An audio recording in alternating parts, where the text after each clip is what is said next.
Good evening, I'm meteorologist Andrew Shipley, joining by meteorologist Katie Walls here. We're having the latest on Tropical Storm Ian down in the Caribbean. Katie, what are we seeing here? Okay, so basically we have Tropical Storm Ian undergoing rapid intensification here in short order. What does rapid intensification mean? It basically means we're going to be seeing a tremendous drop in pressure in the course of just 24 hours. So 24 millibars in 24 hours, that is the criteria, Andrew. And that's what we're expecting. Yep. We're actually already starting to see some of that indication because hurricane hunters are flying through it right now. Yeah, I was just looking at the data, and the latest we saw was 990 millibars. And that's lowering pressure in that center of circulation. And as that pressure drops, well, the winds should catch up and start to increase there as well. The other thing we're noticing here in this satellite imagery, Katie, is that starting to see a little bit better definition, not as much scattered convection there, I think, in the latter halves of this. I'm still expecting it to become a bit better organized right in here. However, it is in the process of doing so. At this point, we are indeed expecting it to become a Category 1 hurricane by the time it reaches the Cayman Islands. So that's why the Cayman Islands right now under that hurricane warning. So let's see, this is the latest from 5 o'clock. We'll be getting in the big update at 11 o'clock. But winds of 45, gusts to 60, central pressure right now at 1,003 millibars, but again, that's what is continuing to drop. Right, exactly. And as it drops, it will start to strengthen here, and we do expect it to reach a Category 1 status sometime tomorrow afternoon, early in the afternoon here. But again, you can see it has become a hurricane here. That's why we do have those hurricane warnings part of Cuba there, as well as Grand Cayman, and then reaching into the Gulf as a major hurricane, 120 mile an hour winds there, and then reaching Category 4 status. Then we start to get in those question marks here, Katie. What happens beyond that?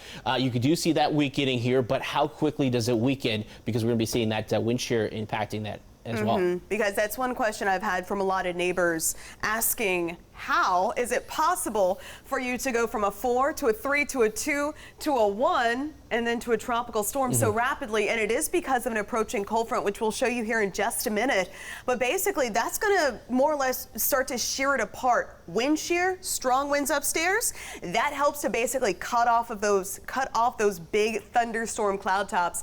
And that in turn, then of course, weakens the entire thing. But here's the thing, Andrew, what's important for us here in Southwest Florida, it's good news for us. Obviously not good news for our friends farther toward the north and toward the west. However, for us, that center track continues to move away from Southwest Florida. Yeah, it's still offshore. Key. Yeah, absolutely. Now, we still want to, reinforce though, the cone is, it's a cone. It's a cone, and it could be a little bit on the right side. It could be a little bit more on the left side.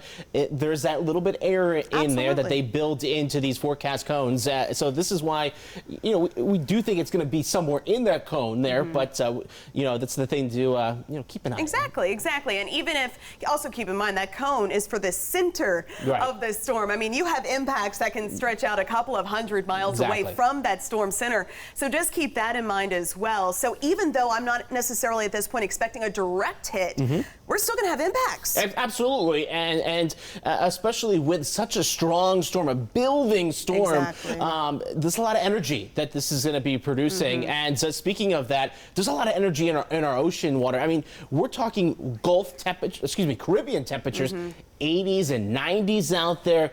Now, it's still been battling some wind shear, so that's why it's been stayed a little bit weaker. But there's so much fuel for this thing to feed on in terms of that. And this is what that graphic represents here. And that oranges and red colors, that's that shallower water, that warmer water that a tropical system can feed on. And that's typically what helps to really trigger that rapid intensification, especially once we see those strong winds aloft kind of calm down, and then we see the area of low pressure move right over those warm waters. That's what kind of triggers that, and that's actually what we are expecting over the next 24 to 48 hours. Right, exactly. That's why it goes from a tropical storm to a Category 4 so quickly, and that rapid intensification. But the thing is rapid intensification and rapid desertification when it gets that wind shear back in.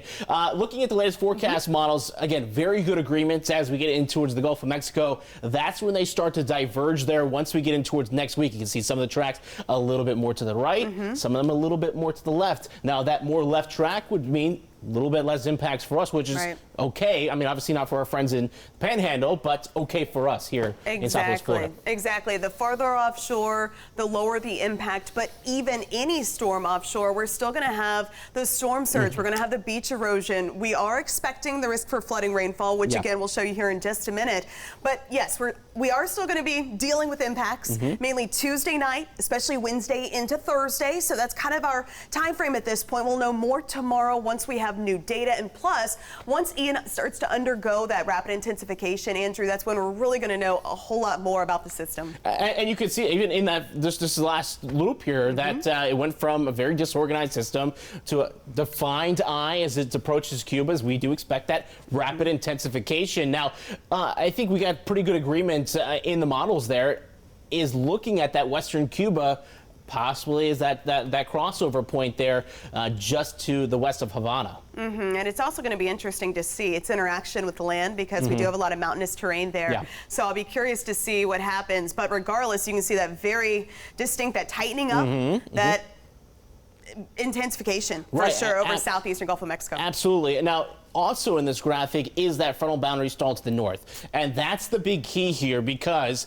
that boundary is what's going to help rip off the top of this storm and get that rapid weakening. Now, you'll also notice, though, look at that stream of moisture right up along that front. So you're having a frontal boundary, you're having a tropical system. That's a lot of moisture there, which could mean, yes, a lot of rainfall. As of right now, just looking at the latest data, it looks like we could see anywhere from 4 to 6 inches of rain across southwest Florida as we head through the next several days. And of course, considering how inundated we already are, literally our culverts are inundated. We have all of our drainage ditches that are already overflowing. I suspect we're going to be seeing some flooding issues. As of right now, just my honest opinion, that honestly is my biggest concern right now, is the threat for flooding as we head toward not just tomorrow, because tomorrow is when it kind of starts, but Tuesday when it really starts to pick up, and then especially Wednesday and Thursday. Exactly. In this graphic here, this is from the Weather Prediction Center. So anywhere in that green color is where they're watching the potential for excessive rain, which mainly means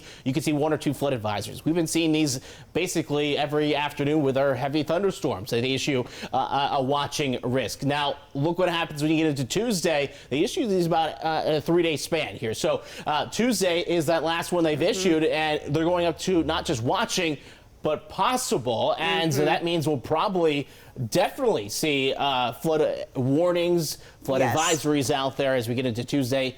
And then Wednesday, we'll likely head into the likely than expected for Wednesday into Thursday. So again, that's going to be some of our biggest issues. And here's a look at those tropical impacts. So I'm kind of step out of the way. Overall, the threat for wind, yes, I do think we will see the threat for some of those tropical storm force winds, especially starting late Tuesday night, especially Wednesday morning, continuing through the day on Wednesday, early Thursday. That's going to be our time frame for the risk for some of those big wind gusts. So you want to make sure you secure everything on your lanai. At this point, it's really up to you if you want to put up those hurricane shutters. Typically, the standard is that when a hurricane watch is issued, that's when you do it. Exactly. So you have some time on that one. That's not something you need to just jump onto. But if you look at that threat for rain and for storm surge because of the orientation, honestly, those are my biggest issues, especially when it comes to beach erosion. We're already seeing a lot of that, and that's a worry of mine. I mean, Sanibel Island is dealing with a lot of that eroded ground there, especially towards Blind Pass. So that's something we're concerned about there. You're getting the wave action on top of just pushing all this water. I mean, you're looking at a Category 4 storm. I mean, that's and a large storm of that slow-moving storm.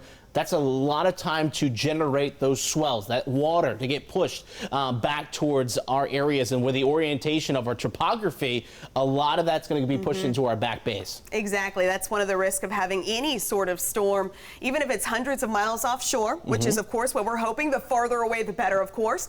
And regardless, though, it's going to be shoving all of that water right along our shoreline. So storm surge, beach erosion, I do have in the high range for sure for impacts. And then the threat for tornadoes, you know how it is with any tropical system. We always need to be on alert for that.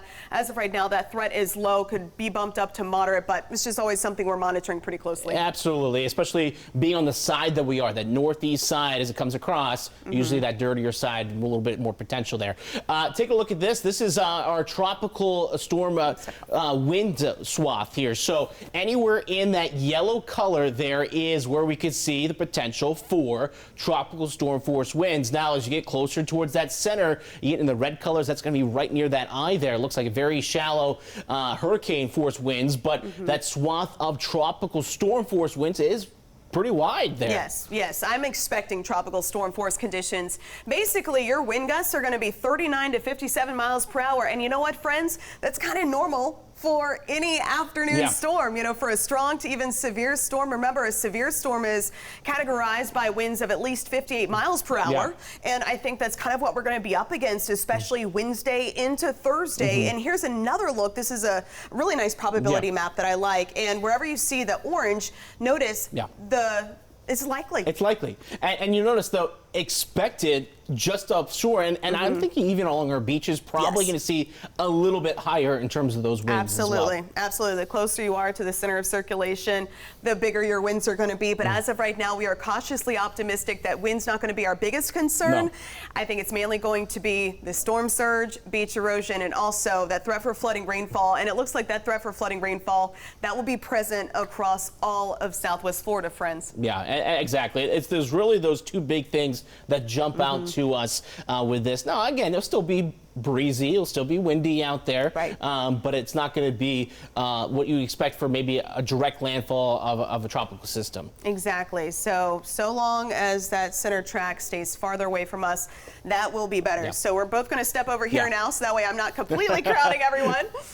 So look, this is really what we're at with things. So we do expect a rapid intensification. Again, like Katie explained, that increase in winds there very quickly over the next 48 hours. And even if Southwest Florida doesn't get directly hit, doesn't get landfall here, which we don't expect to happen, we are going to still feel those impacts. And then tropical storm conditions are possible as early as Tuesday afternoon, Tuesday night for us, lasting through Thursday. So again, we still have a long way to go with this, Katie. Exactly. So this is going to be our time frame. Then we could both snuggle in here. There we go. So our time frame of concern, the time frame for those impacts, again, it's going to be Tuesday night into Wednesday into Thursday. And again, we're going to be able to fine tune this timeline better, especially once Ian undergoes that rapid intensification, once it does become a hurricane, once it curves off toward the north and west, that's when we're really going to know a lot more. Absolutely. And I still think there's a lot of variables out there, especially that frontal boundary, which is interesting that hurricane hunters are flying the boundary there because that's such a factor in all of this. Absolutely. They're gathering data right now. They're gathering data from inside of the storm. They're gathering data from the boundary itself right now up in the Northeast, which is pretty interesting. So in so even doing, across the country, I saw a tweet from the National Weather Center in Spokane, Washington, and they were all excited that they were launching weather balloons because what happens over there still affects what happens over here. That's true. So it's all connected. It's all one big fluid. Yeah, basically. The atmosphere is a fluid. It's basically a giant river. So that's kind of what we're watching. That's why we study so many fluid dynamics when we go through meteorology school. Regardless, though, we're going to be keeping you updated. We're going to stay calm. We will make sure that you are informed. The last thing that we want to do, we want to make sure that you know the facts, that you know the data. And again, that we do it in a calm manner. There's no reason to panic, friends. We can do this. We've been there before. So we can handle tropical storm conditions. But again, we really want to make sure that we are prepared. Go in and make sure those emergency kits are up to stock. Absolutely. And you know, it doesn't hurt to have it. We are still in hurricane season till November 30th here. So not that we want something to be around, but the potential is there. Sure. And plus, what if we have another boil water notice? I mean, there are any number of things that can happen. So it's always good to be prepared, friends. And of course, we will keep you updated here at Fox 4 as that new data arrive. In the meantime, stay safe, and we'll see you soon. Take care.